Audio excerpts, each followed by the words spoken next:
Salut tout le monde, j'espère que vous allez bien et votre été passe bien. Je sais que tout le monde prend un peu de vacances et j'espère que vous pouvez juste un petit peu au moins se reposer, vous reposer et même trouver des moments pour toi-même, de se reposer à côté de la plage ou nager un peu, faire la découverte de la nature autour de la maison. Il faut sortir, respirer un peu, marcher, faire un peu de fitness. Et aussi parler avec les gens tous les jours. Et j'ai entendu quelque chose récemment qui je voudrais juste raconter à vous. Un pasteur de Londres nous moi et les autres pasteurs, il nous a exhorté de vraiment, et il a dit, moi je crois que tous les croyants en Jésus-Christ devraient prier une prière de violence chaque jour. Au moins une prière de violence chaque jour. La violence pas physique, mais spirituel, c'est-à-dire prier contre le diable, prier contre ce qu'il fait, avec une audacité, avec une force, dire « Hey, tu te dégages, Satan, de ma vie, esprit de peur, esprit de rejet, tu sors ton nom Jésus-Christ » ou prier quelque chose comme ça chaque jour, juste pour continuer à savoir et de garder la protection et la bataille vraie dans les choses spirituelles. Donc, il faut juste souvenir que c'est important. Jamais oublier que nous sommes dans une bataille spirituelle tous les jours. Donc il ne faut pas lâcher, il ne faut pas arrêter de prier et d'intercéder. La différence entre la prière, c'est une conversation avec Dieu, et on écoute, on prie, on écoute, et c'est une conversation plutôt. L'intercession, c'est quand on prie spirituellement avec les différents dons du Saint-Esprit et en langue. Ça, c'est un des dons du Saint-Esprit. Et on prie dans une bataille spirituelle. Et on déclare la vérité de Dieu, on déclare les promesses de Dieu, on lit des choses qui devraient être liées et on libère des choses qui devraient être libérées pour que le royaume de Dieu au ciel soit manifesté sur la terre dans chaque situation, chaque domaine, dans nos vies personnelles, dans l'église, dans toutes les églises, le corps de Christ. Donc c'est un autre type de prière. Donc je vous encourage, si vous ne connaissez pas ça, expérimentez avec nous le dernier vendredi de chaque mois. On a une petite réunion sur Zoom de prière et on fait l'intercession et la prière tous les deux ensemble. Et parfois un peu de louange mélangé dedans. C'est un moment de tous rassembler, être sur la même page spirituelle ensemble. Ok? Donc on va juste faire, je crois que c'est notre dernier message dans la série. On ne sait jamais si je vais ajouter un dernier petit truc ou dans la semaine je vais ajouter un petit message encore. Mais on a fait pas mal de tours sur les leçons de la vie de David. On a fait la vie est un voyage. On a fait il faut du courage face aux défis. On a fait il faut apprendre à gérer la critique. On a fait dépendre sur Dieu. On a fait soyez gentils aux gens. Soyez authentiques. Et aujourd'hui, le dernier, je crois, c'est laisser un héritage aux autres. Bon, il y a pas mal d'autres leçons dans la vie de David sur le leadership. On peut parler des leçons de la pureté sexuelle et la vulnérabilité que nous avons en tant que leader. Dès que vous êtes leader, vous êtes vulnérable, pas juste à la critique, mais aussi à l'ennemi qui veut t'attaquer sexuellement aussi. On voit ça avec David quand c'est une histoire pour l'autre jour, peut-être on va apprendre ces leçons-là, mais faites attention, la vulnérabilité à toutes les choses où vous êtes faible, d'accord? Après, il y a des leçons de la femme, une des femmes de David, Michal, et son amertume et son haine qu'elle n'a jamais traité, et elle était complètement sans capacité d'avoir un bébé à cause de ça. Donc il y a des choses, pas mal d'autres leçons, mais j'ai couvert 7 que je pense qui sont bien et Fiona m'a aidé avec le 4e. Donc aujourd'hui on va traiter laisser un héritage aux autres. Je trouve ça intéressant comme David a laissé un héritage, pas juste aux hommes dans sa famille, pas juste aux filles dans sa famille naturelle, mais aussi aux hommes qui l'entouraient. Pendant toutes ces années, 40, 50 ans, il avait des copains, des guerriers, des collègues qui se battaient avec lui. Et on va justement découvrir quelques trucs. En 2 Samuel 23, nous avons les dernières paroles de David. Oui, David était un grand chef qui a fait des choses étonnantes pour Dieu et son peuple. Et après toutes ces choses qu'il a fait, une des grandes choses à propos de David est qu'il a laissé un héritage en inspirant d'autres personnes à la grandeur, comme il a fait. Donc David entraîna d'autres guerriers puissants qui exploitaient au-delà de lui, en fait. En 2 Samuel 23, 8 à 39, on a une liste des gens. Et on va juste souligner quelques-uns. Il y a 37 hommes sont mentionnés dans ce passage-là. 2 groupes de 3, Abishai, Benaïa et 29 autres. Il y a Josheb Bashebeth, en verset 8. Il a levé sa lance contre 800 hommes et les a tous tués. Il y a Éléazar, en verset 9 à 10. Il se dressa contre les Philistins quand tous les hommes d'Israël se retirent. Il a continué de se battre jusqu'à ce que sa main devienne fatiguée et gelée jusqu'à l'épée. C'était comme l'épée et sa main est devenue un. Il était en train de se battre pendant toutes ces ans-là. Voilà, on a Shama en versets 1, 11 et 12. On a les 3 hommes puissants. On perçait les camps philistins et on apportait de l'eau à David du puits de Bethléem. C'est une histoire incroyable de l'humilité et de... Non, c'est pas l'humilité, c'est plutôt loyauté. Et c'est incroyable. Il y a Abishai en 18 à 19. Il a levé sa lance contre 300 hommes et il les a tués. Il est devenu aussi célèbre que les 3. Et il y a Benaïa, qui était un combattant vaillant, qui a frappé deux des meilleurs hommes de Moab. Il a tué un lion dans une fosse par un jour de neige. Il a frappé un énorme Égyptien. Il a tué avec sa propre lance qu'il a arraché de sa main. Lui aussi était aussi célèbre que les 3 et a tenu en plus grand honneur que les 30 énumérés dans les versets 24 jusqu'à 39. Donc, vous pouvez aussi voir en 1 Chronique, chapitre 11, une autre liste parallèle des hommes puissants, y compris 16. Donc, vous voyez, j'ai fait vite fait une liste de tous les hommes que David entraînait. Il les a entraînés dans la bataille, comme être un meilleur guerrier. Mais tous ces hommes, ils ont commencé avec David quand il était en train de se cacher. Et la Bible dit qu'il y avait à peu près de 300 hommes qui sont venus à David endettés. Ils avaient toutes sortes de problèmes en fait, des problèmes de famille, problèmes d'argent, problèmes de dépression. Et ils ont tous trouvé David dans le cadre d'Adullam. Il dit, voilà, on va te servir. Et tu imagines David, qu'est-ce qu'il pensait dans ce moment? Dieu, j'ai besoin des gens qui n'ont pas autant de problèmes que ceci. Il n'y a aucun leader qui dise, moi je vais gérer, je vais mener un groupe de personnes vers la victoire. Donne-moi le meilleur. Et il reçoit peut-être le pire. Mais David n'a pas capté comme ça. Il a dit, il faut que je les forme. Comment penser? Comment avoir le positivisme? Et pas le positivisme dans le monde. C'est le positivisme qui est basé sur la foi en Dieu. Et il a formé ces hommes. Comment faire confiance en Dieu pour achever les grandes choses?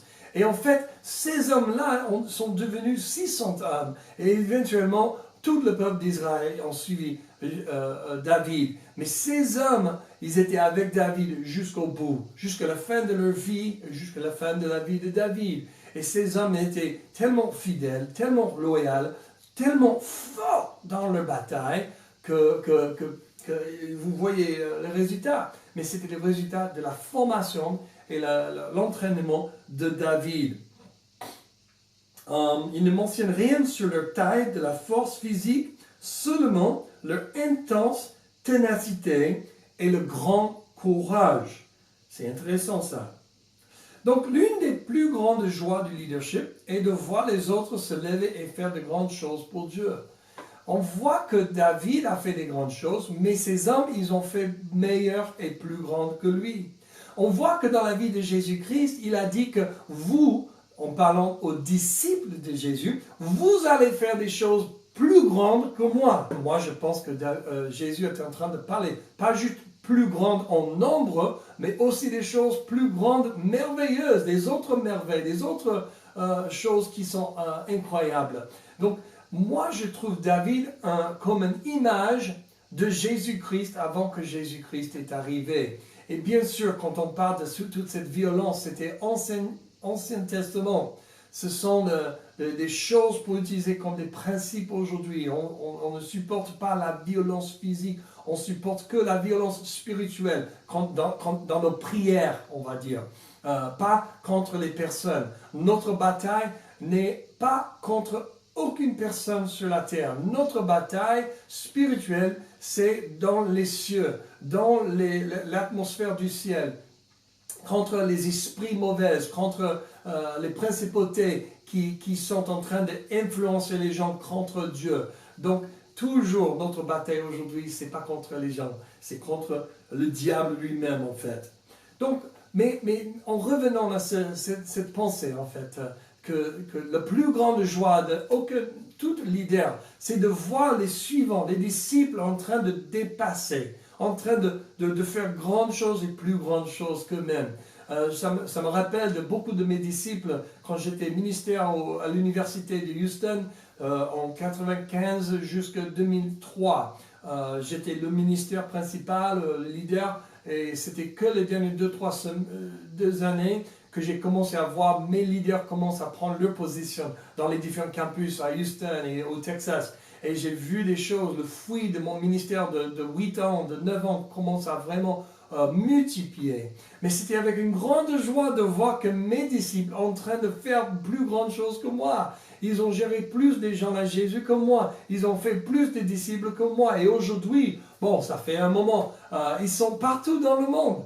Moi, j'ai des gens qui étaient mes disciples dans l'époque, maintenant on est des collègues, hein, et ils sont partout, en Chine, comme des missionnaires. J'ai des amis qui sont des hommes d'affaires dans l'Arabie Saoudite, en train de témoigner à Jésus à travers leurs affaires, dans le pétrole, dans toutes sortes des affaires. J'ai des amis et des collègues qui étaient mes disciples dans l'époque, mais maintenant ils sont en train de faire des choses que je ne peux jamais faire.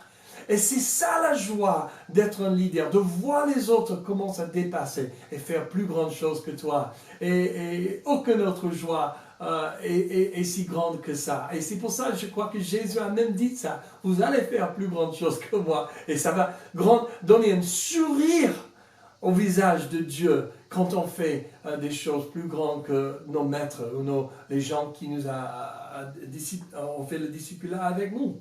Donc aujourd'hui, je pose quelques questions. Qui te regarde? Qui tu inspires? Qui influencez-vous et quel genre d'influence êtes-vous? Si vous prenez un peu de temps pour vraiment penser à cela, je crois que ça va être un peu convaincant. Ça va te tenir, ça va te dire, oh mince Seigneur, qu'est-ce que je fais? Quel type d'influence est-ce que j'ai aujourd'hui? Parce que notre Église n'est pas là juste pour papoter et taper l'un sur l'autre sur le dos. On dit de bravo, vous êtes formidable, vous êtes formidable, oh là là. Et on fait la même chose chaque dimanche. Mais non, notre Église existe parce que Dieu veut qu'on touche le monde autour de nous. On ne va pas rester dans notre tête. On ne va pas juste apprendre tellement de choses que notre tête gonfle et on devient les plus intellectuels et les plus intelligents chrétiens qui existent sur la terre. Le but de faire des disciples, c'est qu'en fait, on ne devient pas intellectuel, on devient mature en Christ.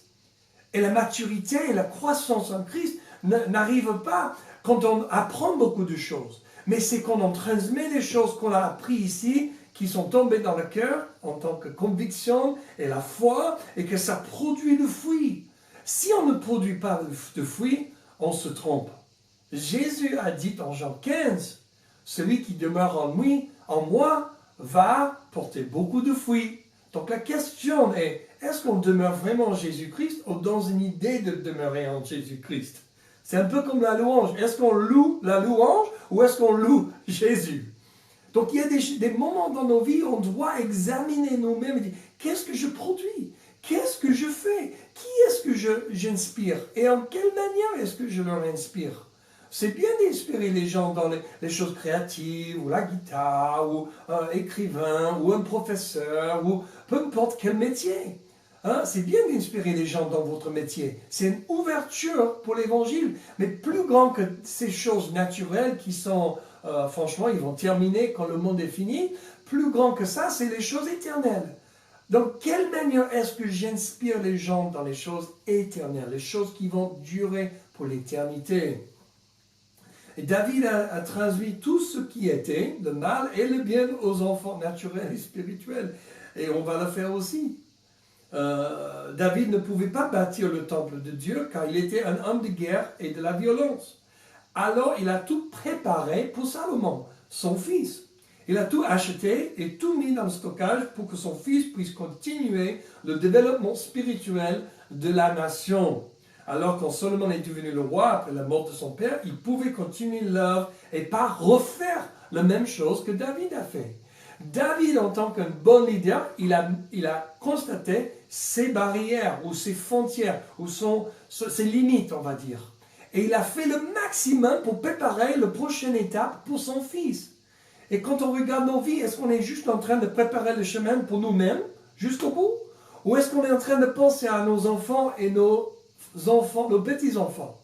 La Bible en Proverbe dit qu'un homme sage va préparer un héritage pour ses petits-enfants. On est en train de penser à long terme. Même si Jésus revient, il va nous trouver fidèles.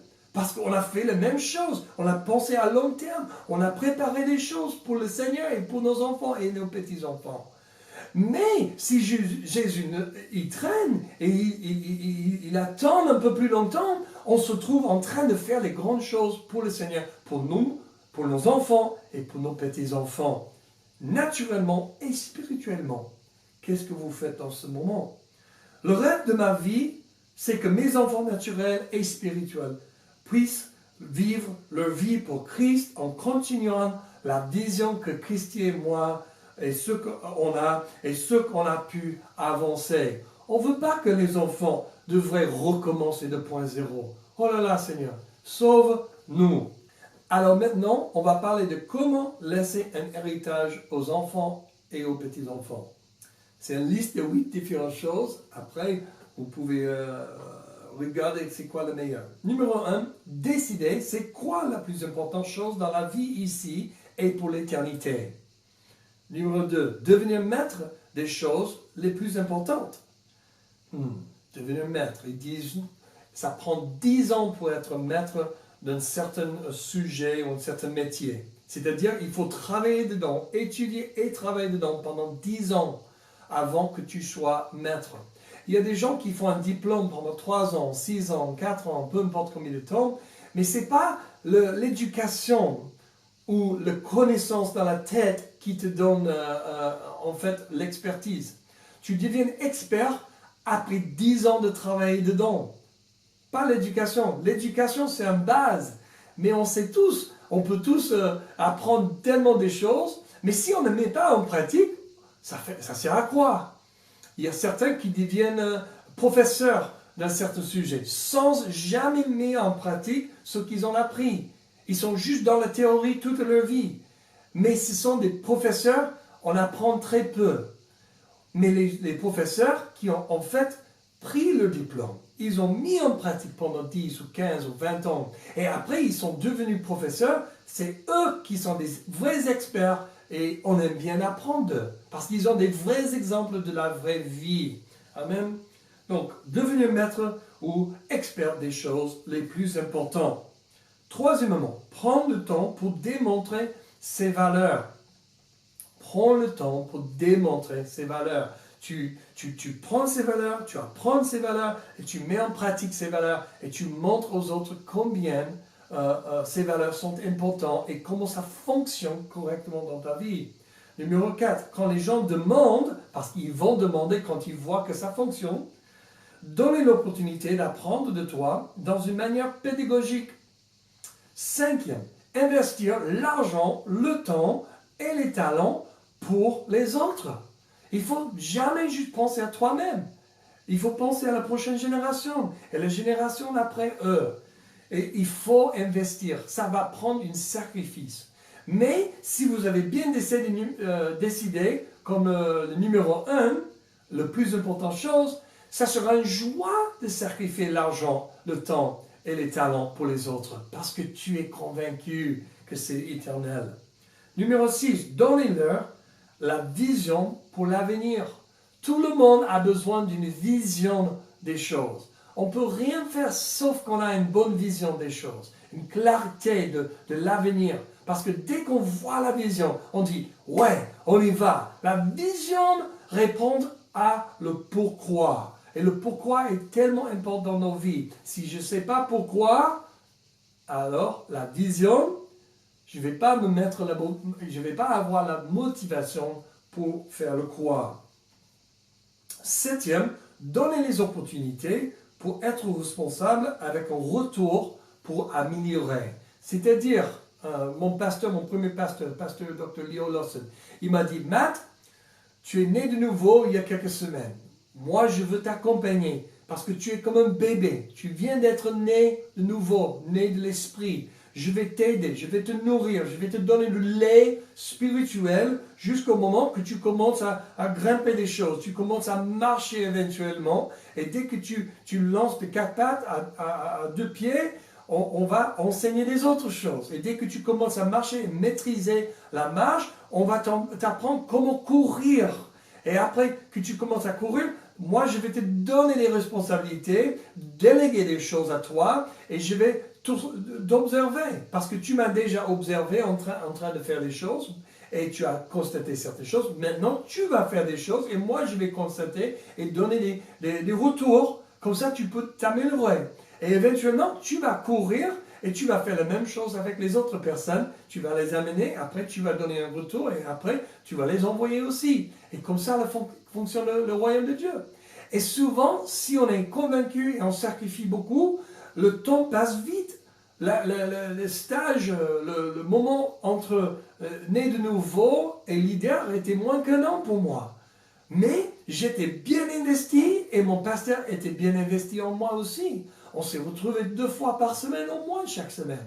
On a fait les études bibliques, on a évangélisé ensemble, on a fait beaucoup de choses ensemble qui m'a apporté beaucoup de croissance assez vite. Bon, ça c'est notre message peut-être. Donc le 8e dans ma liste, c'est passer le bâton avec joie et générosité, mettant votre foi plus en Dieu qu'en eux. Tout le monde a besoin de toujours apprendre des choses. Les gens seront jamais prêts, comme nous sommes jamais prêts, entre guillemets. On se forme, on essaye, et allez, on lance. Mais si on garde les gens toujours trop près de nous, on ne va jamais laisser dans la liberté pour essayer vraiment de faire des choses. Et ils vont faire des gaffes, ils vont faire des erreurs. Mais si on forme des gens correctement, et si on envoie des gens correctement, ils vont revenir demander un peu d'aide, un peu de conseils pour améliorer continuellement. Si on force les choses, si on garde les gens trop longtemps, si on essaie de non, tu n'es pas prêt, tu restes dans le nid, là, éventuellement, ils vont faire la rébellion, ils ne vont jamais demander notre conseil pour l'avenir. Donc, je vous encourage de vraiment traiter les temps correctement avec les gens et vraiment être... ils sont des brebis du Seigneur d'abord. Et tout le monde est brebis du Seigneur. Ils ne sont pas notre brebis. C'est les brebis du Seigneur et on doit les laisser en liberté. Mais quand même, il y a un processus pour être prêt. Et donc, je vous encourage de penser à votre héritage. Pensez, laissez un héritage aux enfants et aux petits-enfants.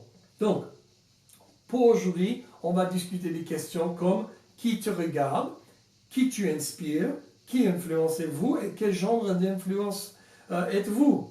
Et quatrièmement, comment influencer, fait exprès, dans l'avenir? Ce sont des questions de discussion aujourd'hui. Et avant que je prie, je vous encourage de nous rejoindre sur un appel Zoom pour la discussion. Soit ça, ou soit si vous êtes en petit groupe, discutez en petit groupe ensemble, prions les uns pour les autres et prendre la communion ensemble aussi. Et je vais prier. Merci Seigneur pour ce message et merci que tu nous as donné un super bon exemple en Jésus-Christ qui a fait des disciples. Il a laissé un héritage aux autres et David aussi, qu'il a laissé un héritage aux autres hommes et à sa famille comme Salomon avec le temple. Merci Seigneur que tu nous donnes la force de revisiter nos vies, faire le point sur où on est en toi avec notre influence, de vraiment sonder nos cœurs et qu'on soit réel devant toi Jésus, qu'on puisse être disciples de Jésus, qui font des disciples de Jésus, qui font des choses merveilleuses, plus grandes que nos maîtres, que nos pasteurs, que les gens qui ont fait le discipulat avec nous, que ton royaume continue à manifester et répandre à travers de tous nous tous, au nom de Jésus-Christ. Amen. Que le Seigneur vous bénisse, que le Seigneur soit avec vous tous les dimanches, vous protège à gauche, à droite, en haut, en bas, et que vous marchez dans ses voies tous les jours de cette semaine. Au nom de Jésus, soyez bénis.